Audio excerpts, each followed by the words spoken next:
ஓம் நம சிவாய நமக. தென்னாடுடைய சிவனே போற்றி, எந்நாட்டவர்க்கும் இறைவா போற்றி. இப்போ இந்த மார்கழி மாதத்தில் பிரம்மமுகூர்த்த நேரத்தில் செய்ய வேண்டிய ஒரு வழிபாடு முறையை தான் நம்ம இன்றைக்கு தெரிந்து கொள்ள போகிறோம். இந்த மார்கழி மாதம் இப்போ தொடங்கி ஆரம்பித்து போய்கிட்டு இருக்கு. இப்போ இந்த மார்கழி மாதம் முடிவதற்குள்ளே ஏதாவது ஒரு நாளில் பார்த்தீங்கன்னா பிரம்மமுகூர்த்த நேரத்தில் நீங்கள் இந்த ஒரு ஜோதி விளக்கை நீங்கள் ஏற்றும் பொழுது அதில் நமக்கு பன்மடங்கு பலன் கிடைக்கும் அப்படிங்கிறது. மார்கழி மாதம் என்றாலே இறை வழிபாட்டிற்கு ரொம்ப ரொம்ப உகந்த மாதம் என்பது நம்ம அனைவருக்குமே தெரிந்த ஒரு விஷயந்தான். மார்கழி மாதம் பிரம்மமுகூர்த்த நேரத்தில் நீங்கள் செய்யும் பூஜை உங்களுக்கு அந்த வருடம் முழுவதுமே நல்ல பலனை கொடுத்து கொண்டே இருக்கும் அப்படிங்கிறதான். வருடம் முழுவதும் சந்தோஷமாக வாழ இந்த மார்கழி மாதத்தில் இறைவனை வழிபாடு செய்யுங்கள். நம்மள சில பேருக்கு பார்த்தீங்கன்னா வாழ்க்கையில் சின்ன சின்ன பிரச்சனைகள் வரும் போகும். ஆனால் பல பேருக்கு பிரச்சனைகளில் தான் வாழ்க்கையே ஓடும். எந்த திசையிலிருந்து வருதுன்னே பிரச்சனை தெரியாது. அந்தளவுக்கு பிரச்சனைகள் பலவாறு வந்து கொண்டே இருக்கும். இப்படிப்பட்டவர்கள் எல்லாம் 8 திக்கிலிருந்து வரும் பிரச்சனைகளில் இருந்து தப்பிக்க இந்த ஒரு வழிபாட்டை மார்கழி மாதம் முடிவதற்குள் ஏதாவது ஒரு நாளில் செய்து விடுவது மிகவும் நல்லது. அந்த 8 திசையிலிருந்து வரும் பிரச்சனையும் இந்த ஒரு வழிபாடினால உங்களுக்கு முழுவதுமாக சரியாகிவிடும் அப்படிங்கிறதான். அதற்கான ஒரு சிறப்பான ஒரு பிரம்ம முகூர்த்த ஜோதி விளக்கு வழிபாடை தான் நம்ம இன்றைக்கு தெரிந்து கொள்ள போகிறோம். வீடியோவும் முழுவதுமாக பாருங்கள். நம்ம சேனலுக்கும் முதன்முறையாக வருகின்ற நண்பர்கள் சேனலை மறக்காமல் சப்ஸ்கிரைப் பண்ணி உங்களுடைய நண்பர்களுக்கும் இந்த பதிவானதை பகிர்ந்து கொள்ளுங்கள். மார்கழி மாதம் ஒரு நாள் மட்டுமாவது எப்படியாவது உங்கள் பிரச்சனைகள் அனைத்துமே தீரணும். அன்றைக்கு நாள் காலையிலே எழுந்து ஏதாவது ஒரு நாளில் எழுந்து அதிகாலையில் எழுந்து குளித்து முடித்து விட்டு ஒரு 4:30 மணிக்கெல்லாம் பார்த்தீங்கன்னா இந்த ஜோதி விளக்கு ஏற்றுவது மிகவும் சிறப்பு. பிரம்மமுகூர்த்த நேரத்தில் இந்த விளக்கை மட்டும் ஏற்றி வைத்துவிட்டு உங்கள் தீராத பிரச்சனைகளிலிருந்து இறைவனது பாதங்களில் இறக்கி வையுங்கள். தீராத அந்த பெரிய துன்பம் இந்த மார்கழி மாதம் முடிவதற்குள் சரியாகிவிடும். சரி, அந்த ஜோதி விளக்கு வழிபாட்டை வாங்க நம்ம பார்க்கலாம்.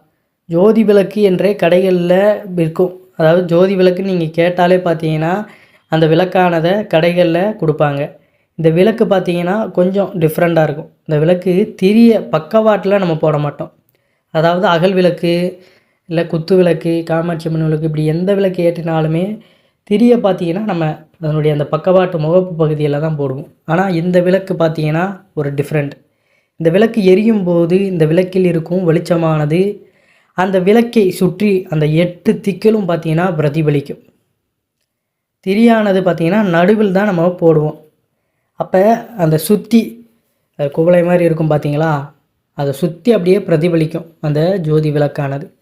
இந்த விளக்கை தான் நம்ம ஜோதி விளக்கு என்று சொல்கிறோம். மார்கழி மாதம் ஏதாவது ஒரு நாள், மார்கழி வெள்ளி செவ்வாய்களில் கூட இந்த விளக்கை ஏற்றி வழிபாடு செய்யலாம். பூஜை அறையில் இந்த விளக்கை மார்கழி மாத பிரம்ம முகூர்த்த நேரத்தில் ஏற்றி வைத்து விடுங்கள். அந்த விளக்கின் ஒளி எப்படி 8 திக்கிலும் பட்டு பிரகாசமாக ஜொலிக்கின்றதோ அதே போல் உங்களுடைய வாழ்க்கையில் 8 திக்கிலும் பிரகாசமாக ஜொலிக்கும் என்பது தான் இந்த வழிபாட்டின் தாத்பரியமாக நமக்கு சொல்லப்பட்டுள்ள ஒரு உண்மை. ஏற்றி வைத்த இந்த விளக்குக்கு முன்பாக அமர்ந்து உங்கள் குடும்பத்தில் இருக்கும் எந்த பிரச்சனை முதலில் சரியாக வேண்டுமோ அந்த பிரச்சனையை இறைவனிடம் சொல்லி அந்த பிரச்சனைக்கு தீர்வு வேண்டும் என்று பிரார்த்தனை வையுங்கள். உதாரணத்திற்கு, கணவருக்கு வருமானம் அதிகரிக்க, திருமண வயதாகியும் இன்னும் திருமணம் நிச்சயிக்கப்படாமல் இருப்பவர்களுக்கு நல்லபடியாக வரன் அமையணும், நோய் நொடி தீரணும், கடன் குறையணும், இப்படின்னு எந்த ஒரு வேண்டுதலாக இருந்தாலும் அந்த வேண்டுதல் விரைவில் நிறைவேறுவதற்கு மனதார விளக்கேற்றி இறைவனை முழு மனதோடு வழிபாடு செய்யுங்க. தூய்மையான எண்ணத்தோடும் முழு பக்தியோடும் நம்ம செய்கின்ற இந்த ஒரு வழிபாடு நமக்கு மிகுந்த பலனை கொடுக்கும் அப்படிங்கிறதான் நிதர்சனமான உண்மை. பிரம்மமுகூர்த்த நேரத்தில் மார்கழி மாதம் இந்த விளக்கை ஏற்றி வைத்து நீங்கள் வைக்கும் வேண்டுதல் நிச்சயம் மார்கழி மாதம் முழுவதற்குள் பலிக்கும் அப்படிங்கிறதான். தினமும் இந்த விளக்கை ஏற்றி வைத்து வழிபாடு செய்வதாக இருந்தாலும் சரி, அப்படி செய்ய முடியாதவர்கள் ஏதாவது வரக்கூடிய இந்த வெள்ளி செவ்வாய்க்கிழமைகளில் இந்த வழிபாட்டை மேற்கொள்ளலாம். இந்த விளக்கில் கட்டாயம் பார்த்திங்கன்னா நல்லெண்ணெய் ஊற்றி பஞ்சுதிரி போட்டு ஏற்ற வேண்டும் என்பதையும் நினைவில் வைத்து கொள்ளுங்கள். சரி, இந்த விளக்கு எங்களிடம் இல்லை, இந்த விளக்கை வாங்கக்கூடிய சந்தர்ப்பமும் எங்களுக்கு இல்லை, என்ன செய்வதுனா பஞ்சு வாங்கி உருட்டி மல்லிகை திரி போல தயார் செய்து கொள்ளுங்கள். ஒரு மண் அகல் விளக்கு எடுத்துக்கொள்ளுங்கள். இப்போது அந்த வாய்ப்பகுதி இல்லாதது போல அகண்ட தீபங்கள் கூட கடையில் கிடைக்கும். விலை மலிவாகத்தான் இருக்கும். அந்த விளக்கை வாங்கி கூட அதில் நல்லெண்ணெய் ஊற்றி அதற்கு நடுவே நீங்கள் தயார் செய்த அந்த பஞ்சத்திரியை வைத்து விளக்கேற்றினால் இதுவும் ஜோதி தீபம் போல தான் எரியும். இந்த விளக்கின் வெளிச்சமும் 8 திக்கிலும் பிரதிபலிக்கும் என்பது குறிப்பிடத்தக்கது. இந்த விளக்கு ஏற்றி வழிபாடு செய்தாலும் உங்கள் வேண்டுதல் பலிக்கும் என்று தான் இதில் கூறப்பட்டுள்ளது. அதாவது நீங்கள் ஜோதி விளக்குன்னு கேட்டு வாங்கினாலும் சரி, இல்லைன்னா அந்த பஞ்சையை பார்த்தீங்கன்னா நல்லா உருட்டி மல்லிகைப்பூ போல் அந்த திரி போல் தயார் செய்து கொள்ளுங்கள். அதற்கு நடுவில் இந்த அகண்ட தீபத்திற்கு நல்லெண்ணெய் ஊற்றி அந்த திரியை வைத்து இதை சுற்றி அந்த விளக்கை சுற்றி பிரகாசமான அந்த ஒளி தெரியும் பொழுது தான் நமக்கு நம்மளை சுற்றி எந்த மூலையிலிருந்து பிரச்சனை வரவிருவதாக இருந்தாலும் அது இந்த விளக்கேற்றது மூலமாக நமக்கு தடுத்து நிறுத்தப்படும் அப்படிங்கிறதான் நிதர்சனமான உண்மை. நீங்கள் தினந்தோறும் விளக்கேற்றுறீங்க, ஆனாலும் நமக்கு ஒரு மாதிரி மனசஞ்சலமாக இருக்குன்னா இப்படி ஒரு முறை முயற்சி செய்து பாருங்கள். அதுவும் நல்ல பலன் கொடுக்கக்கூடியது தான். இருந்தாலும் நம்மளுடைய மனதிற்கு திடீர்னு ஒரு சஞ்சலம் வந்துடக்கூடாது. ஏற்றிக்கிட்டு இருக்கும்போதே இந்த வழிபாடெல்லாம் செய்கிறோம், நமக்கு எதுவுமே நடக்க முடிக்கேன்னு அந்த ஒரு சஞ்சலம் வந்துட்டாலே நம்ம செய்வது எல்லாமே நமக்கு வீணாக போன மாதிரி தான். அதனால் ஏதாவது உங்களுக்கு நெகட்டிவ் தாட் இருந்ததுன்னா இந்த மாதிரி புதிதாக ட்ரை பண்ணி பாருங்கள். அப்போ உங்களுக்குள்ள ஒரு கான்ஃபிடென்ட் வரும் அப்படிங்கிறதான். முதல்ல ஏதாவது செய்யும் பொழுதே நமக்கு அந்த முயற்சி பண்ணும் பொழுதே மைண்டுக்குள்ளே எப்பொழுதும் நல்ல சிந்தனை வரணும். இதை ஏற்றினோடனே நமக்கு நல்லது நடக்கும், நாளைக்கு நல்லபடியாக நமக்கு எல்லா பிரச்சனைகளும் ஒரு விடிவு காலம் பிறக்கும் அப்படிங்கிற மாதிரி தான் அந்த தாட்டு தான் நமக்கு வரணும். அதை தவிர்த்து இதை ஏற்றுறதும் நமக்கு நல்லது நடக்குமா, பிரச்சனை தீருமா அப்படிங்கிற மாதிரி மைண்ட் செட்டில் நம்ம எதையும் செய்யக்கூடாது. முடிஞ்சிடும் அப்படிங்கிற மாதிரி தான் நம்ம எண்ணி எல்லா வேலையிலையுமே ஈடுபடணும்.